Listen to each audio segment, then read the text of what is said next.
Luke's Journey by Tom Baker. Luke got out of the cab. He looked at the address on his slip of paper. Yes, he thought, I've come to the right place.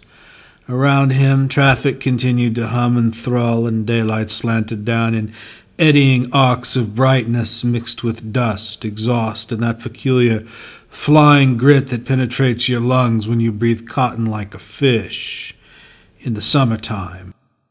Someone rumbled a dull fart of a horn blast, and a trucker thought to himself, yes, she looks like she would do nicely. Tie her up, make her suck it. She would like to suck it. Below him, stashed under the seat, were 6 crusty fuck mags. Girls walked by in auras of innocence. Kids pedaled bikes into the flaccid breeze. I was never there, but Luke told me about it. The walk was cracked leading up to the door. On each side, roses and crabgrass shot like little withered dwarves of vegetation that God somehow misplaced when he was making the rounds.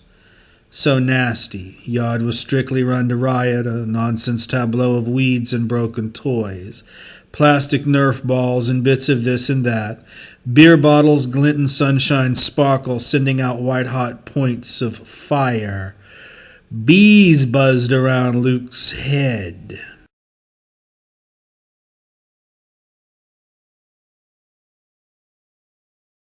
He walked up the steps, walked down the cracked cement. Some idiot bastard child had sketched a fractured hopscotch sketch like a puzzled Chinese ideogram upon the walk.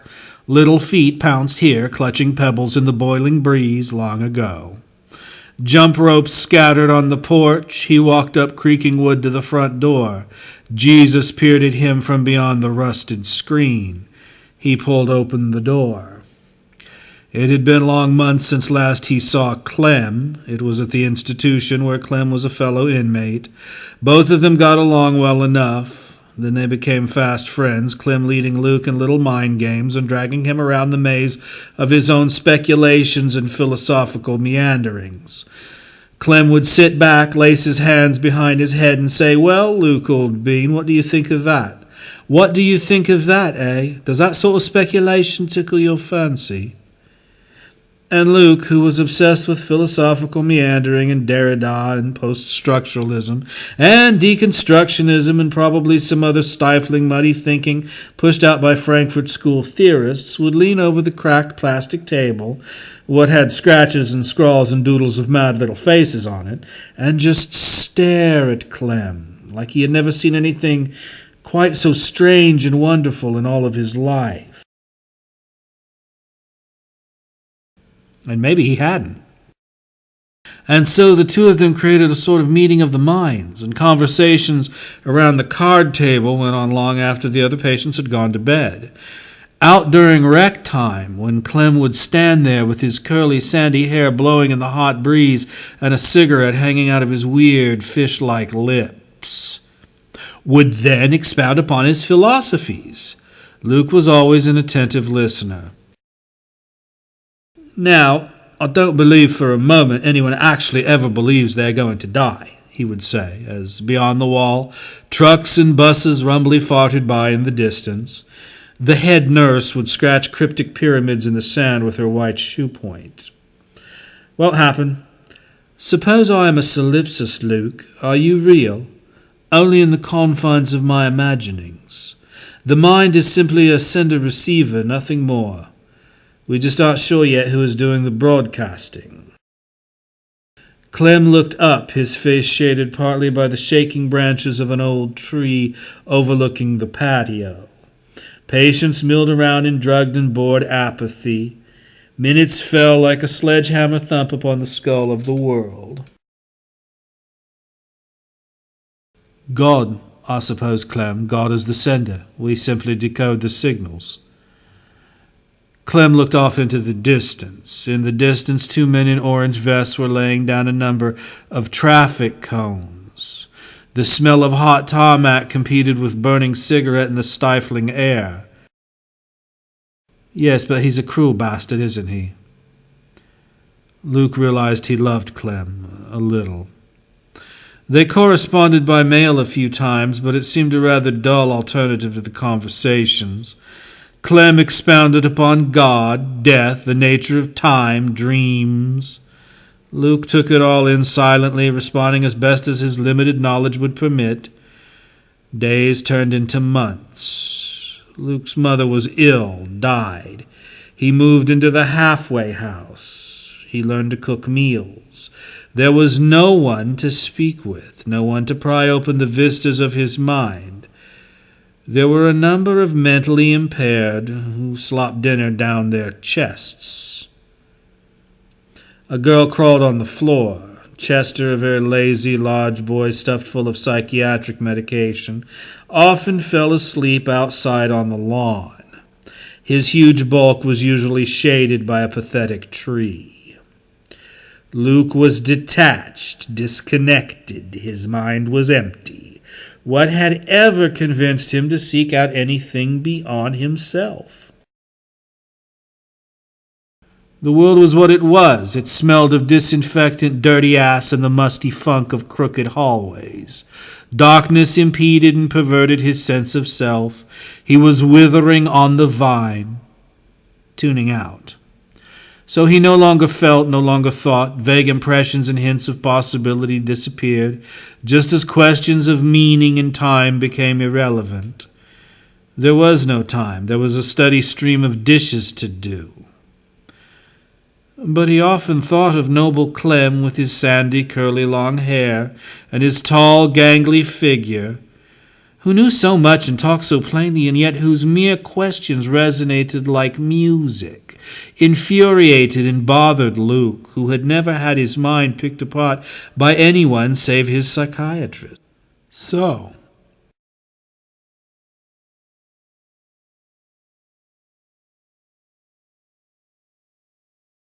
he knew Clem was supposed to be living here. He had gotten the address by hook and by crook. But he had finally tracked him down. He wanted to resume his short-lived friendship. He started to knock on the screen. His hand froze midway in the air. Suppose Clem answered. After so much time had passed, what could he possibly have to say to him? Would Clem even remember him? Luke had always been the silent one, the cold, aloof one, unsure of how to process Clem, or even how to respond to his exhortations to break free from the weak, pathetic ennui that gripped Luke's life like a vice. A horsefly landed on his fist. The cabbie was snoozing in the road. Someone somewhere was playing god-awful rap bass. He knocked at the rickety screen. Little wonder the thing didn't just come off its hinges.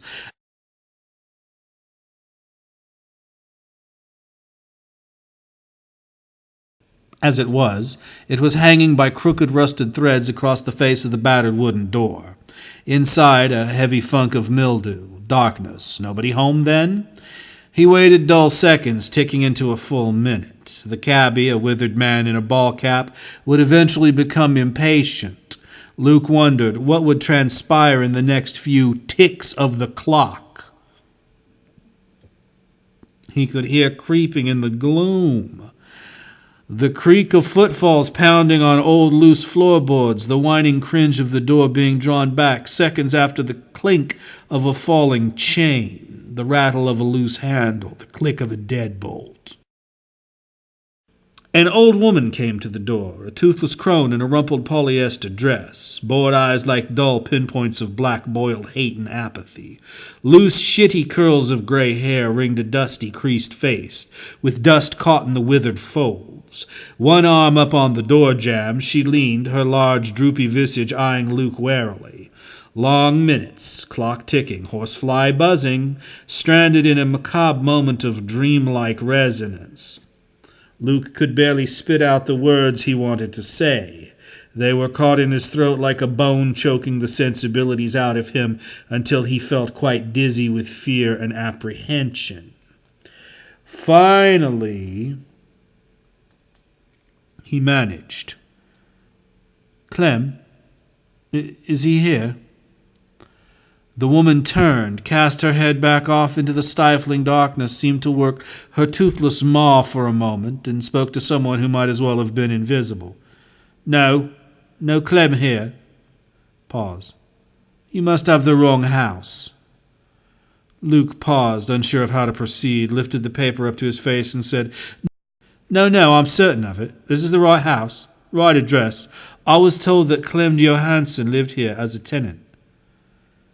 The woman smiled, moved her crotchety old head back and forth like a slow, mesmerized cobra, and said, No Clem here, not for a long time. He left 2 weeks' arrears in rent, left all of his stuff too. What I couldn't sell is in a closet downstairs here. Want to come in and take a look?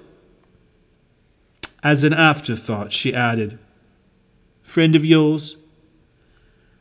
Luke said more confidently, Yes, an old friend. Haven't seen him in a while. Do you know where he went? The old woman smiled again, exposing black gums and a blackened mouth, licorice-colored orifice. She seemed bothered but amused in equal measure. No idea and don't care, lazy alcoholic bum. Come on in, he left a few things. I'd have thrown him out, but I must have known you'd be coming. Or someone like you. She turned and Luke followed into the large foyer, which smelled of mildew and creaked and groaned under the feet and was choked with dust. The floor was a litter of broken children's toys and discarded rubbish. Furniture was badly out of place. Elvis peered in black velvet relief from the wall overlooking the sagging couch. A single television was churning out a combination of fuzzy static and game shows. All was the closet. Luke opened up the rickety door, his hand squeezing the rusty handle lightly, not liking the bony wobble of it, pulling back the heavy wood, which seemed to catch against the floor and scrape long and hideous inside a pack and a pink blanket. Luke went inside and grabbed eagerly. The old woman disappeared. The pack was full of a few old books, Heidegger and Nietzsche, and an almanac and a few thriller paperbacks. Nothing special. He dug deeper and found filthy shirts and underthings, old candy wrappers, a deck of pornographic playing cards, a bandana, a buck knife, a headband with feathers and beads on it. A headband with feathers and beads on it, and a pair of work gloves. He discarded all of this on the floor. He found a necklace, a cheap little twisted thing that had a sort of rusted, pig-shaped piece of metal hanging by a beaded thong, and stuffed it in his pocket. He had no idea what it meant. Then he found the photographs. People posed in various erotic shots. Mother, sister, fellatio, cunnilingus, people fucking on roller skates. People doing it perched precariously on the edge of toilets and leaning into urinals and sitting on sinks and down on all fours with strings of beads shoved up their asses. He flipped through them, feeling his breath suck in a little. There were phony bondage shots, bored women tied with handkerchiefs and leather belts, standing in black lace panties in empty rooms, while men whose faces were cleverly hidden from the camera prodded at them with riding crops and whips. Some of the women had clearly been crying. A few of them looked bored, their flabby bodies painted in stark relief by the gritty black and white images.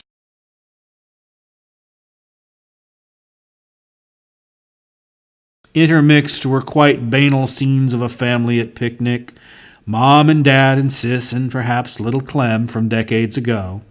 A few grainy images, perhaps 30 years old. He pocketed all the photographs. The old woman shuffled out of the darkness, pointed her fingers, snapped a few times, and said in an accusing voice, "Here now. You've made a mess. Pick it up. Come on. Pick it up. Here. I'll get you a bag." In truth, the whole place looked as if a cyclone had just ripped through it, but Luke knew better than to protest. He got up, felt his knees popping, and bent over, taking the garbage sack from the old woman and stuffing the heaped contents on the floor into the plastic opening. He had quite a Santa Claus sack once he was done. He slung it over his shoulder. The old woman stopped to look at him in the gloom of the living room, as if to consider for a moment what he was doing here and who he was, and then turned, cast her eyes to the floor, and led him out, saying, "Well, sorry I couldn't be of more help to you, but I'm an old woman, and I just can't keep up on the coming and going of tenants. I'm 80 years old this year."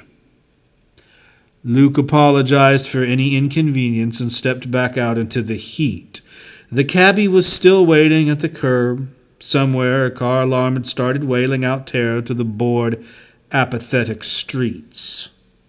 He got in the cab with his sack, looked at the address, crumpled and folded in his hand, and slowly began to tear it into pieces. Suddenly he realized he would never see Clem again, that Clem might well be dead, that for all intents and purposes he was dead. No connection, no more conversation, no more mental touch. Tears began to roll down his cheeks. The cabbie looked back in his rear-view mirror. Never once changed expression, continued his bored driving with a face that might as well have been molded from plastic. Luke began to sob violently. When he got back to his flat, he turned on a White House album, possibly cranking the volume far too loud. He felt cold, alien, lizard-like. He was in a place where emotion couldn't reach him. He had exhausted that avenue. He sat in his chair and lit up the end of a joint. After a few hours, he disappeared in folds of electronic noise, his alien self covered by a harsh wool of icy sound, allowing no light to pierce through. He sat down in his rocker, the room spinning a little. He closed his eyes. Behind the closed lids, images danced, erotic and playful and hideous and murderous and full of cold, sadistic glee, killing the center of himself that needed anything but freeze. He slumped over in the chair, put his head between his legs, and, were it not for the marijuana buzz, might have vomited. He could hear the clock tick loudly, and so he sat until the room grew very dark.